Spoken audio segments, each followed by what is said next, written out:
How to add location on Snapchat. So if you want to add your location on Snapchat, first of all you have to open your location.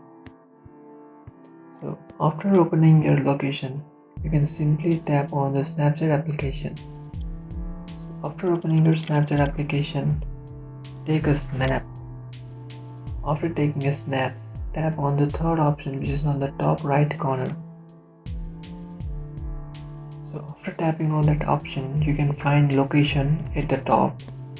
So tap on location and Snapchat will suggest you the location, or you can easily search your location. So I'm using the location. You can easily scale your location. So you can easily scale your location up and down if you would like, and you can easily send your location by tapping on send to in the bottom right corner, and you can choose for whom you want to send your location. After choosing, tap on the blue colored arrow which is on the bottom right corner, and your location has been sent successfully. This is how you send your location on Snapchat. If you have any doubts, feel free to comment below. Thanks for watching.